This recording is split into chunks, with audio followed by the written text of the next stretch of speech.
everyone, and welcome to another episode of Xaereth Prevails, a Grand Arena story. Guys, today we are in the semifinals of Week 3 in 5v5, and man, this is a crazy one. I am excited to show you guys. It's the underlying thing, guys, is efficiency always matters, and I'm not going to tell you guys whose score it is on this thumbnail here, but man, it gets pretty crazy pretty quick, and I hope you guys enjoy it. So let's just jump right into it. We're gonna do this all live, kind of. First off, a huge shout out to my patrons, guys. I really appreciate all of you for support, man. I really don't know what I'd do without you guys. Thank you guys so much. And for those of you who haven't joined Patreon, ask your spouse if Patreon is right for you. Just kidding. I mean, seriously, you can feel free to ask if you want, though.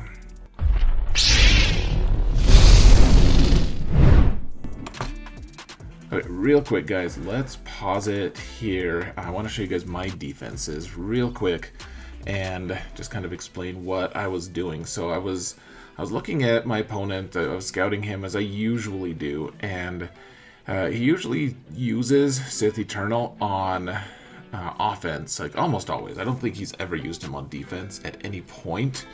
And so I placed my own because he likes to, or at least by necessity, he has in the past used Sith Eternal as in a mirror match, and it's like 40 some points. Like, it's not very many banners at all. And so I was hoping that I could kind of draw him out there. He also likes to use like really low banner teams against General Grievous, like shock clones and stuff. So I threw Grievous up there. As you can see, I have 3 Galactic Legends. My opponent also usually puts some pretty tough defensive teams down, and so I was thinking if I just kind of overwhelm him with good teams, hopefully he'll kind of drop some efficiency, maybe drop some fights, whatever. I tend to do pretty well in those slugfest kind of matches, so that's kind of what I'm doing here. Just, the Ray team, I just like throwing it in there for fun. You get 4 tanks in there, and if he wants to use Supreme Leader Kylo, which he does sometimes, he'll still get 47. If he wants to use Vader, he'll still get high banners, but I've stopped worrying about if he wants to use Vader, then he doesn't have Vader against Sith Eternal. So anyways, I should note I meant to add some screenshots of their zones, but they aren't actually in this cut of the video, so it'll cut straight to a fight. On his end, he put Rey in the bottom zone, and then just a bunch of other teams that, like, you put Darth Revan down, but without Malak, which was worrisome. And of course, I didn't notice until it was too late, because I should have used Vader. I should have saved Vader for the back zone, but anyways, I will expound more on that. Let's actually jump into the fight. So immediately I see a Rey team. I'm like, oh, can I just Vader that? I think I'm hooked. I think I'm hooked to using Vader on Rey. So let's cut to it. So this is a pretty standard. I've started using Imperial Probe Droid. I really need to gear 13 that thing. So anyways, I did outspeed Finn here, and so what I'm trying to do here is just pretty standard. The Jedi training Rey is actually pretty scary, because if Finn throws the grenade, then I'm going to struggle here. I'm going to freeze frame real quick. If he throws the grenade, Jedi training Rey is going to taunt, and Holdo is. Now, the other piece of it is the second that Foresight expires on Rey, then Holdo is going to taunt, and so I need to be able to fracture Rey kind of quick, but I don't want Holdo to taunt. I don't want there to be anything. The other part of it is Rey, Jedi training Rey does really well against a Vader comp, just because every time a debuff is landed on one of her allies, she gains 8% turn meter, and so Vader keeps reapplying the debuffs, and therefore, like, she just takes a ton of turns. So I'm trying to find a way to kind of just mitigate all of this and maybe kill Finn as early as I can. I don't like to kill Rey like right away. I like to kind of just wait for it. So anyways, the reason I took Probe Droid is so that I could maybe mitigate Rey's madness and stuff here. Anyways, I targeted her for the Force Crush because I was going to miss on her anyways, and then I was like, okay, I'm going to throw the saber at Finn. If I can get some decent damage on him, then I can kill him on my next saber throw around. Like, I'm not going to kill him right away. He's got lifeblood. And then I decided I wouldn't do that, I guess. At first, I don't know why I didn't, frankly. I think that maybe would have been the wise choice, but I didn't do it. Anyways, I think I was a little distracted by this anyways. And we're just trying to keep going. As you can see, I'm kind of taking my time, which is not necessarily the best thing to do. I like to think it through, though. I do think there's a lot of value to thinking these things through. Now note this: we need to be able to fracture Rey here, and so what I wanted to do, like Traya, it would be nice to be able to isolate someone here, but even if I did isolate Rey, Holdo would taunt again, and I don't really have access to Rey, or Jedi Training Rey anyways. I have access to Holdo, so I'm going to use Thrawn to pass the turn meter to Imperial Probe Droid, and you'll note that the time is just ticking down. Like, we've wasted 2 minutes, almost nothing's happened, but what we do with Probe Droid, we just dispel everything, and there's no more buffs, and it clears the way for Thrawn to be able to fracture. And then, once Traya finally gets a turn here, so Vader gets stunned, but then because Traya is here, it's immediately dispelled.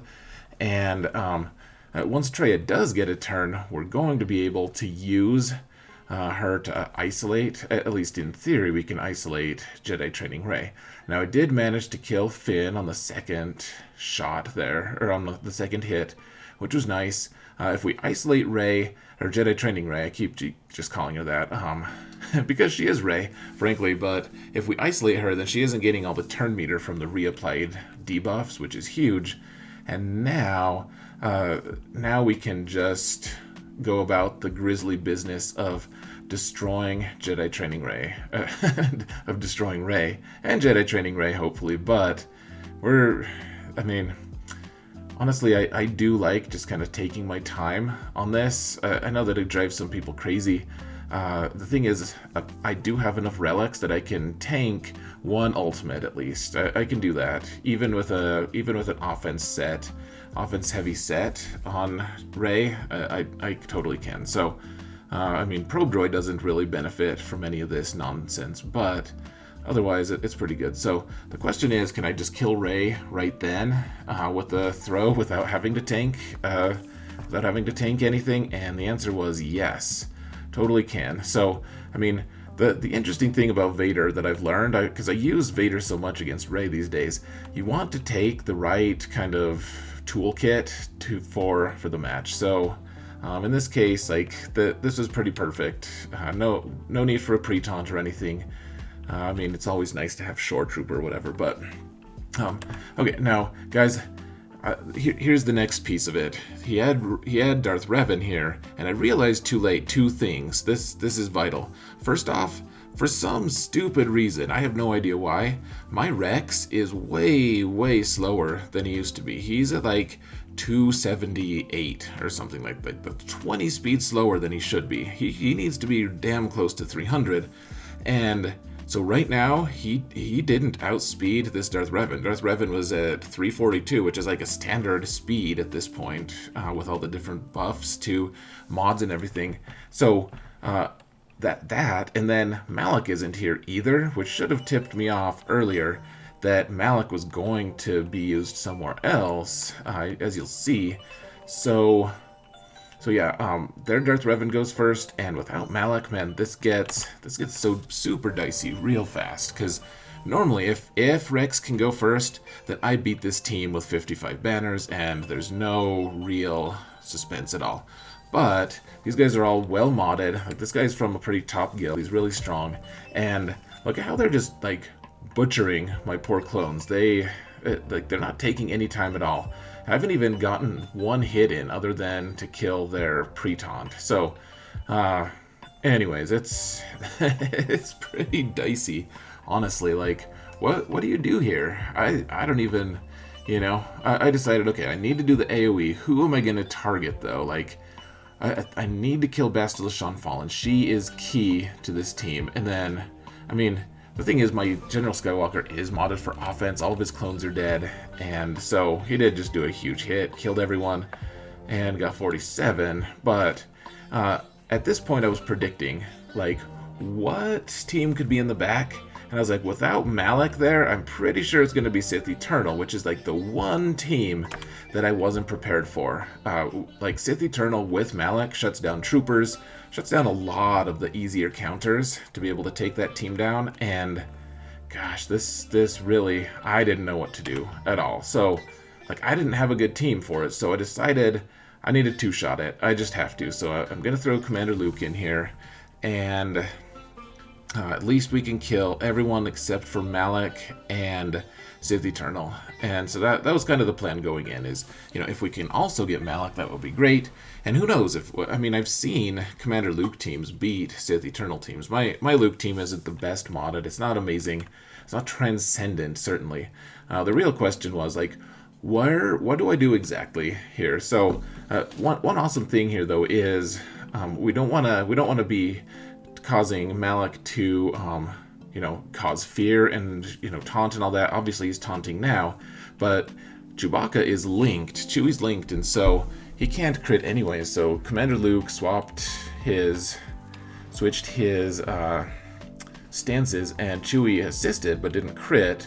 And now the real hope is maybe we can get enough debuffs on Malak so that he doesn't passively taunt anymore, and then we can do an AoE, knock off all of this retribution BS that's going around on the Sith team, and maybe, just maybe, kill Emperor Palpatine, which I did.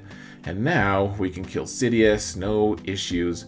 And now the real question is, so I have enough Confuse and Linked and all of that madness that I just have to kill Malak before I can even target Sith Eternal. So we've got to do something. They're targeting Chewie, and I'm like, oh man, if they kill Chewie, then Linked goes away, then he can't get his ultimate, and then we're good to go. So, of course, Sith Eternal did get his ultimate, though, before Linked goes away, so that was unfortunate. I needed to find someone that could kill Malak. We were kind of close there. Sith Eternal popped his ult, so now I'm on a definite timeline, probably just going to get destroyed.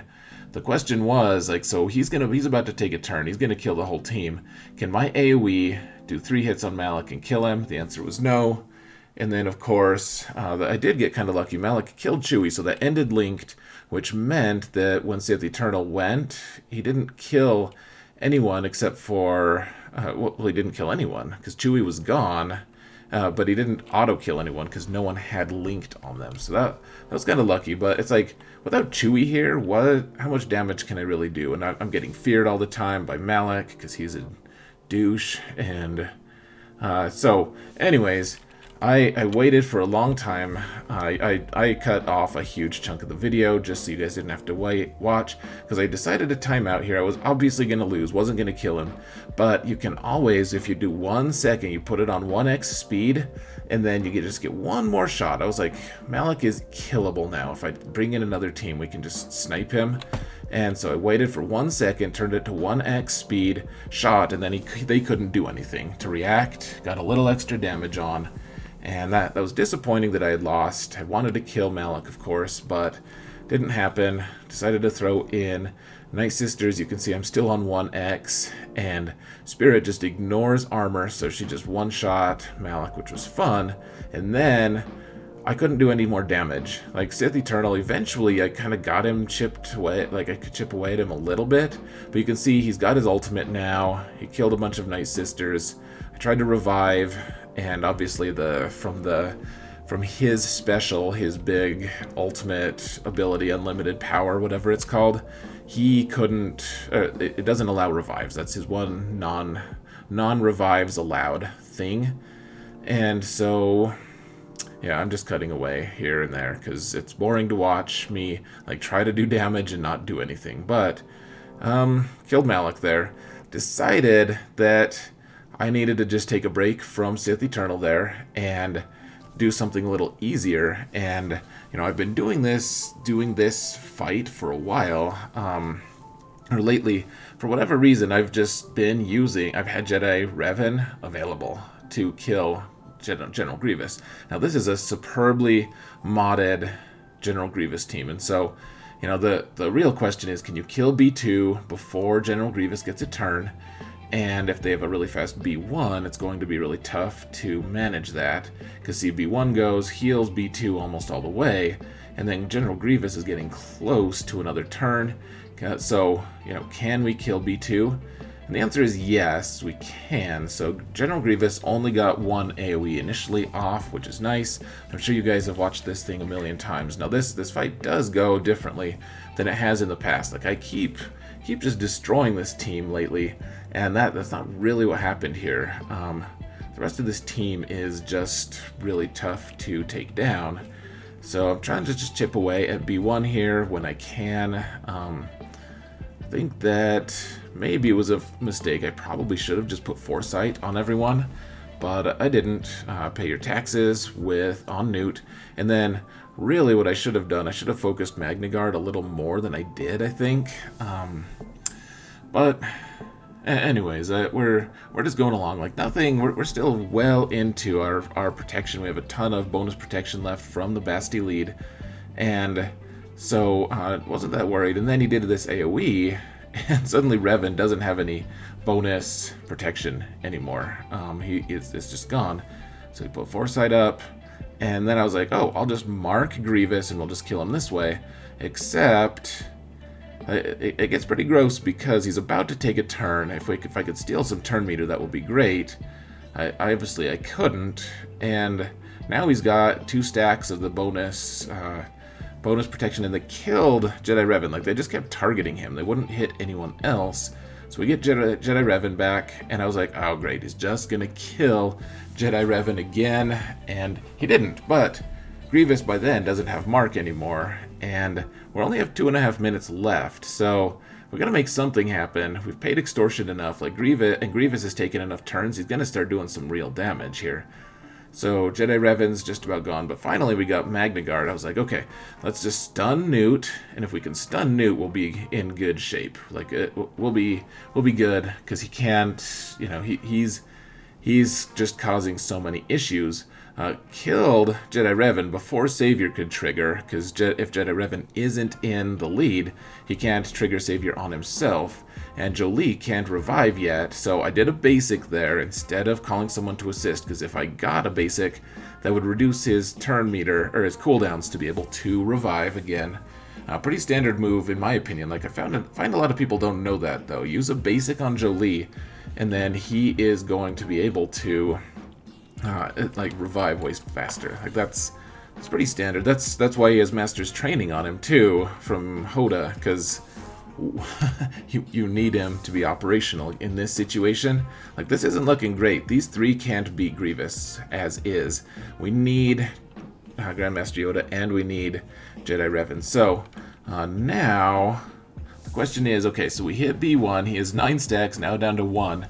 We need to do something here. And luckily, Grievous didn't kill everyone. I don't know how he didn't manage to kill everyone. I think I had all the crit avoid. That was probably key. Anyways, B1 is gone, finally. Thank God he's gone. And now we can get back to the business of saving the world. So, this got pretty dicey. We have 48 seconds left, and Nute still has an extra life on top of all of this. This is a super well-modded, tanky Grievous. Finally got the kill, though. And the real question was, okay, who can I heal just a little bit more? And I guess I did kill Nute at some point. Anyways, long story short, I got 58 banners there, which is good. Crazy. Okay, so there's a Mothra team here. I had to go and check and see who was going to be the weakest. I didn't want to have to target Mothra, because you can't actually target her. But I needed to get my contract as soon as I could, so I could execute someone, or rather disintegrate someone. So managed to get 2 quick kills off. I mean, it's only a Gear 11 Cara Dune, so nothing too crazy. Decided to just disintegrate Biggs, because he's probably the most problematic. I'm using Bossk here just because he's so tanky, and they don't really have anything that's going to be great against this team. Like, I could time out if I'm not careful, but at the same time, it's like we've got enough going on. Let me pause it real quick just to point out.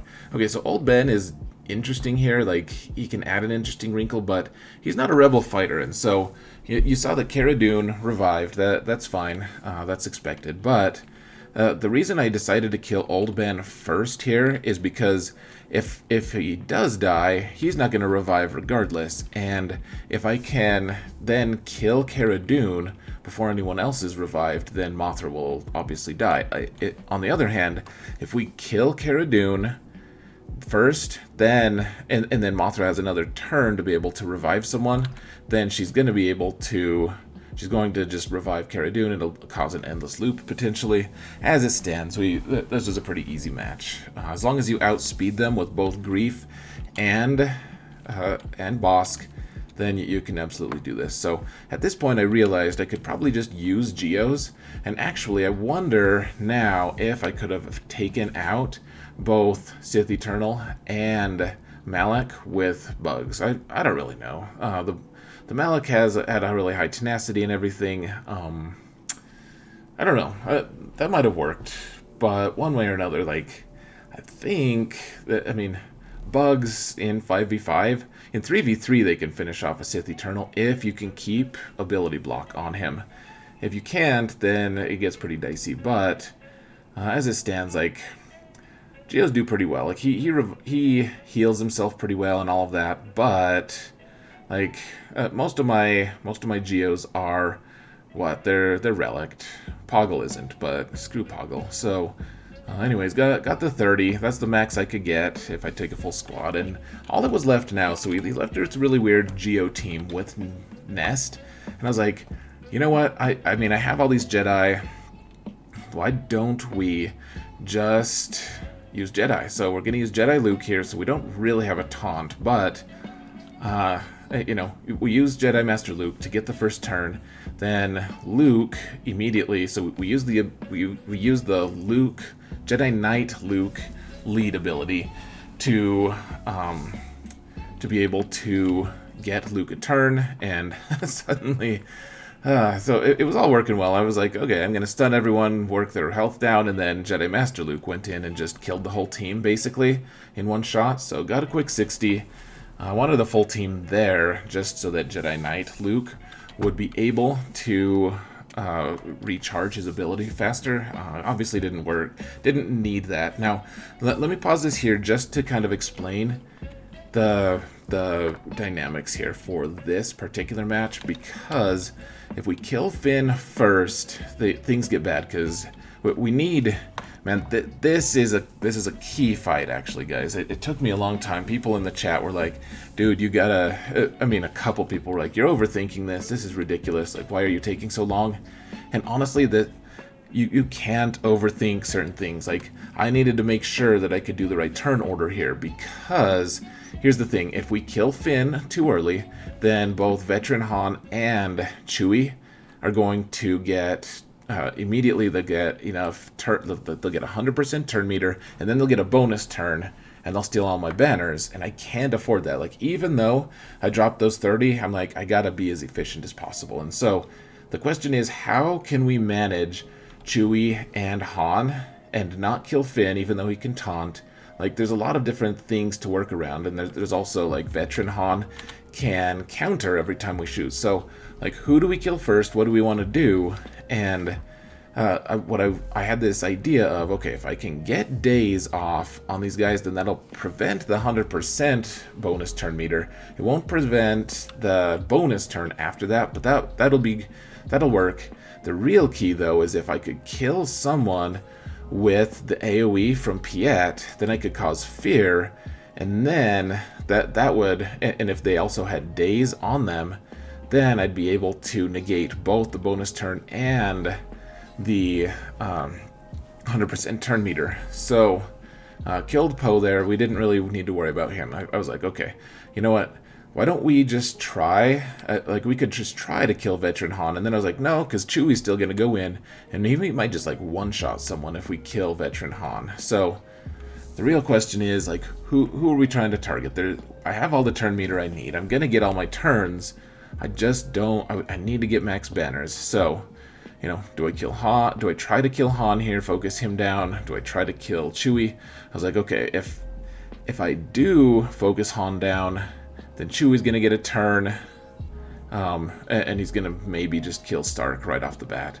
Instead, I decided to kill Scav, and now it's like, okay, how do I work this so that, I mean, if I kill someone, I'm still gaining, I'm still healing protection. So that would have been a big deal. You know, as long as I can keep, for the most part, keep pretty full stacks of health. So there we go. I got days off on Chewie, and now I got days on Han. I got him low enough, did the nuke with Piet, so that now Chewie can't. So he couldn't get his 100%. He wouldn't have been able to get his bonus turn because he was feared. And I managed to finagle it so that I got 60 banners. So it was actually much trickier than it probably looked. I did take a long time to think about it and plan it. Finally made it work. And now apparently we're cutting straight to ships without showing you guys the ship zone. So he did put a really nasty Negotiator comp in with Anakin, Rex, and Y-Wing. And guys, I'll be honest, I don't want to show you this because I struggled so hard here. They got a bunch of turns. I don't have any practice against this comp because no one in my arena shard actually runs it. And so, I mean, I think I beat this before with Malevolence, so I was like, I'll just do what I normally do. Probably what I should have done, actually, I mean, I probably should have just taken Houndstooth as a starter and kept Vulture Droid on defense, or in reserve. But I didn't really think of that at the time. It was getting pretty late at this point. So I think I would have been just fine, except he had his reinforcements so that Plo came in first and just dispelled all my buzz droids. It was, man, that is a huge momentum shift for Malevolence. It is just really tough to deal with that. So now I'm like, man, can I just kill Anakin here? And the answer was no. If Negotiator hadn't taken a turn right before my Hyena, I'd have been good. But as it stood, I did manage to kill the Y-Wing. That was nice. I was like, okay, no more tanks here. Like there aren't any tanks. Let's just kill Anakin. And then of course Y-Wings showed up, killed all my guys, and things started getting dicey. So I mean, they were already dicey. They were dicey, or we added an extra dice or something. So I think this was actually I was like, okay, if I can shoot Anakin, he'll keep his taunt, and then I'll be able to just target him down, focus him down. But then he gained a huge amount of bonus protection, and one of my vultures died, and everyone else was stunned, or was dazed.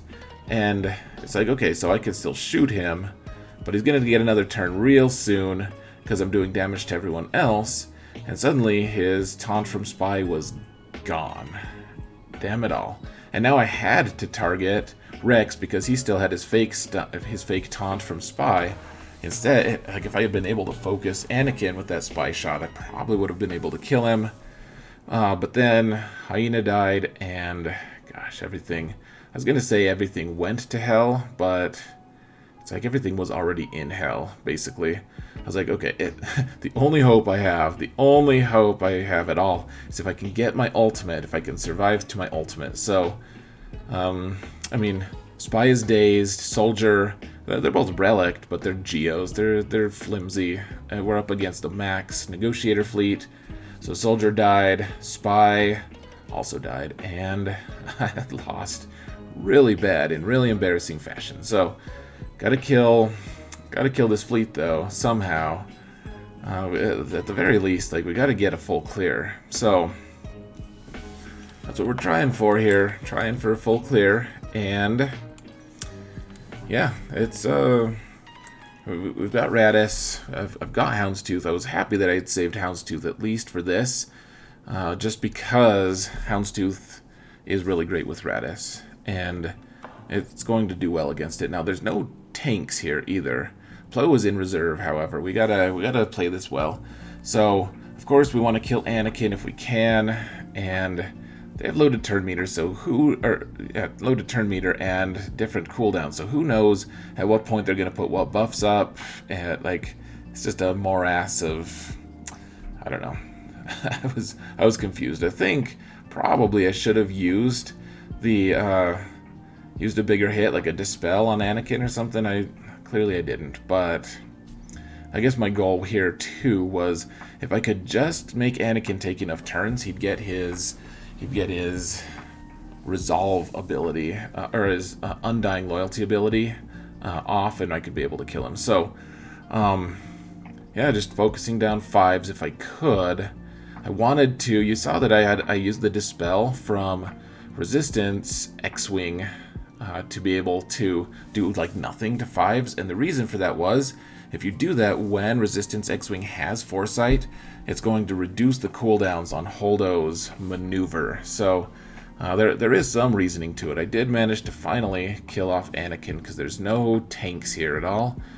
Killed Plo as he deserves, and of course they're going to do an AoE, steal all my banners if they can, get days off, and so yeah, we're just moving. I mean, once the thing is, Negotiator isn't that tough. It is tricky, definitely tricky to finish off, to kill on the second shot, but it's not as hard as you might think. Like, I honestly, even if I hadn't killed anyone, like I killed Y-Wing in my first attempt, I would have actually still just kept the loaded turn meter because it changes their cooldowns and it just makes the whole interaction way easier later. Like, that's kind of a trick I've learned in various guilds that I've been in. Like, if you need to two-shot a Negotiator, you just preload their turn meter with something and make them take all their specials. Like, do the whole Jawa gambit of like throw in a worthless burner team and then like see what damage you can do, and then you can finish it off, and it's dramatically easier if you can get its cooldowns changed. So anyways, of course the Lando's Falcon came in at the end, did a bunch of hits on my poor Houndstooth, almost killed Houndstooth. Holdo would manage to kill the Negotiator, which was nice, and then I didn't know. I was like, why am I doing all these specials? Like, why shouldn't I just finish these guys off? And so finally I realized that and did it. Man, what a slog. I did end up getting decent banners there, at least, in my cleanup. Still dropped 20 that I didn't need to. And now we have a Thrawn fleet with Empire, and this is also a very tough team to counter. Things can go south so quick, so I decided to take Finalizer. It was either that or take my own like Tarkin fleet in. My Chimera was going to be slower than his because I don't have all 6 E mods on my Thrawn. So anyways, decided to mark TIE Fighter. I'm like, if I can kill TIE Fighter right off the bat, I'll be good. So like any good TIE pilot though, he dodged and immediately gave turn meter to Thrawn. He took a turn. I was like, okay, well, let's just try it again. And it worked. So, yay for that. Now we got to try to kill this bomber who set us on fire even though we're in space. And we just got to kill bomber if we can. So, big hit on bomber, didn't do much. Did an AoE, which also didn't do much. We all have thermal detonators on us. And I didn't bring that many reinforcements because I was already running out of ships. Like, this is my 3rd fleet to use. Like, I don't have many left, especially after having 2 fleets on defense. So, anyways, we're all dazed. It's looking like another huge fiasco, honestly. Emperor's Shuttle is here to keep him all buffed and healed and everything. The awesome thing is, though, Kylo keeps just ramping up his damage like crazy, and eventually, if he's not dazed, you can feed him enough turns, you can just one-shot Kai's. Like, that was 183k damage. That's insane. It's pretty cool, though. If anything insane if anything cool can be said to be insane. Gosh, I messed that one up. Let's just move on. So, anyways, managed to kill that Sith Empire bomber, and now you just feed turns to Kylo. Like, that was 225k hit. It's just crazy. Basic for 70k, ended up with 61. So happy enough with that result. And my final score, guys. Gosh, what a dicey fight this was. 2065 is horrible. Horrible banners. And I was like, man, I mapped it all out. I'm like, if he does everything, if he had perfect knowledge, if he watched my stream, I think he could plot it out and just one-shot my entire board, and then maybe fleets would save me or something like that. So let's actually just jump into the game. I'll give you guys, so we're going to do the transition, and then you'll see the final score, and I'll show you guys how my defenses did.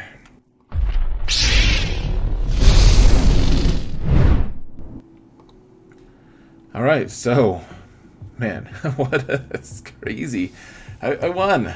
I couldn't believe it, actually. I had done the math poorly. He had one fleet left, and I was like, I think as long as he one-shots my fleet, he wins. As long as he one-shots my fleet, he wins. And he did indeed one-shot it, but as you can see, it took all my reinforcements, or at least most of them, out. I think he probably just ended up like getting leeched for a huge number of banners. So only one shot, but he dropped enough that my math was wrong and I won. I was like, man, he one-shot me, I lose for sure. As the numbers were scrolling up, like, I knew I had lost. And then I won. So that was cool. Let me show you guys. He also only got like 50 something, like low 50s on my Negotiator, which helped. So he one-shot Rey and Grievous. He got like upper 50s for those. Not like the highest level banners, but still good.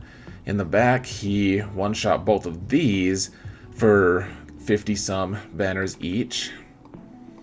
And then up top, I was like, man, I'm just screwed. He killed those 4 teams first, and then he went in. No idea what he used on Darth Revan, but he lost there. He killed Bastia. I was like, man, just hold. And then he killed it for like, I think he got 37 banners on this. So I was like, man, if this can cause him a meltdown, that would be so sweet. And then he got decent banners on these. Like Jedi Training Rey took a really long time to kill. I was like, oh, please, God, just let him just lose. And then he ended up getting good banners on it and everything. He was just taking his time, apparently. He got 55. I'm thinking maybe he used Night Sisters here. I'm not entirely sure. Like that sucks if that's what he did. That's a pretty big coin flip in his for him. So anyways, Padme, he one-shot, obviously. And then ships, I was like, man, he needs to drop like almost 40 banners here. And then he did. So yay. I think maybe my math was off. Maybe he needed to drop less than that. Anyways, a crazy match. Can't believe I won. He definitely out-schemed me. I didn't have anything to counter his Sith Eternal with Malak, which I need to make plans for. So I will be making plans for that in the future. I escaped. I escaped, guys. We did it. That's crazy. Crazy low score, but the final point I want to make, guys, is look at how close our scores were. So close.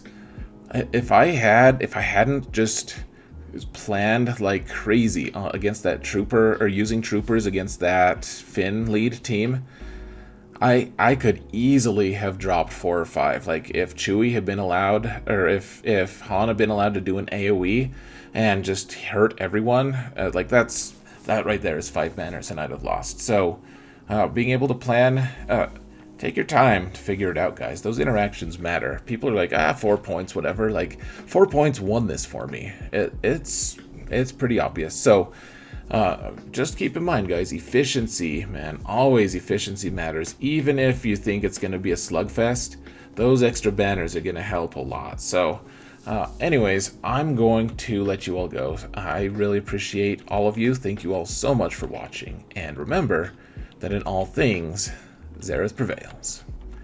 even when it means his opponent has to fail on him. 'Cause sometimes, damn.